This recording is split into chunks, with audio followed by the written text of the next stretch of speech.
Math, reasoning और GS. GS को बच्चा लगातार पढ़ पढ़ के बहुत ज्यादा समय देता है।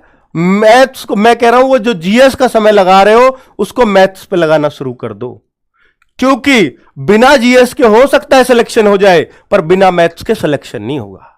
सर बिना जीएस के हो सकता है, क्योंकि जीएस में जो अच्छा भी बच्चा करके आएगा वो 20 में से 12-13 करके आएगा, बहुत अच्छा भी। और जो 20 में से इतना सबको पता कि 5-6 कोई भी कर देगा, तो कितना अंतर रहा, मात्र 5-6 क्वेश्चंस का। और मैथ्स की बात करूं, एक बच्चा जो अच्छा बच्चा हो तो पूरे 20 करता, और जो जिसको आता नहीं है मैथ्स वो बिल्कुल भी नहीं करता, तो वहां पूरा 20 क्वेश्चन का डिफरेंस है।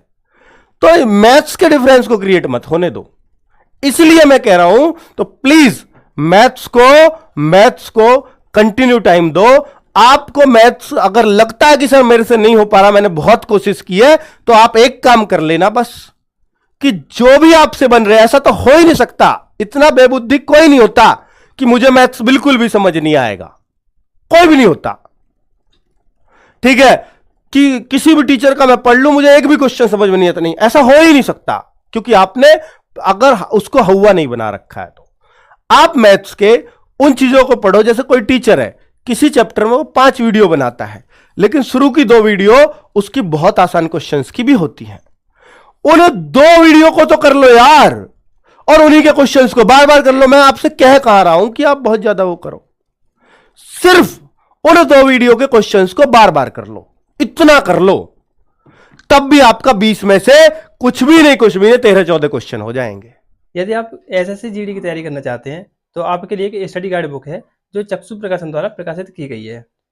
इस बुक से आप अपनी तैयारी को बहुत अच्छा बना सकते हैं। इस बुक में आपको एक साथ ही हिंदी, जीएस, मैथ, रीजनिंग मिल जाते हैं, जिनसे आप अपनी तैयारी को बहुत अच्छा बना सकते हैं। अगर आप इनके मॉक टेस्ट लेना चाहते हैं तो आपको इनके प्रीवियस क्वेश्चन पेपर और इनके द्वारा बनाए हुए खुद के 15 मॉक टेस्ट उस बुक में मिल जाते हैं। तो आप इस बुक को ऑनलाइन या ऑफलाइन दोनों प्रकार से ले सकते हैं। यदि आप इस बुक को ऑनलाइन लेना चाहते हैं तो आपको इस बुक का लिंक डिस्क्रिप्शन बॉक्स में मिल जाएगा, वहां से आप इस बुक को ले सकते हैं। यदि आप इस बुक को ऑफलाइन लेना चाहते हैं तो ये बुक आपके नजदीकी मार्केट में उपलब्ध है, आप वहां से इस बुक को परचेज कर सकते हैं।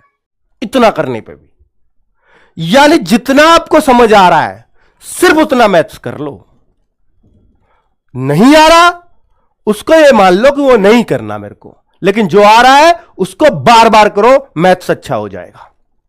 रीजनिंग की बात करूं तो रीजनिंग में ऐसा कोई भी चैप्टर नहीं है जो बच्चे को इल्झा सके या किसी बच्चे को कोई चैप्टर समझ में ना आए।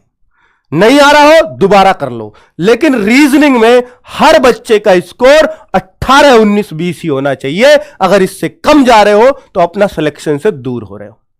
20 में से आपके 18 क्वेश्चन मिनिमम मान के चलो मुझे करने हैं, 19वां 20वां अगर मैं छोड़ूंगा तो वो ऐसा हो सकता है कि कोई मुझे श्री जी अल्झा दे या कोई मिसिंग नंबर अल्झा दे, वो किसी को भी अल्झा सकता है। ठीक है, तो उसकी तो कोई गारंटी नहीं दे सकता कि कोडिंग ही कोई ऐसी आ जाए, तो उनके लिए मैंने 2 क्वेश्चन छोड़ देने, मैं 20 में से 20 ही कहता आपको।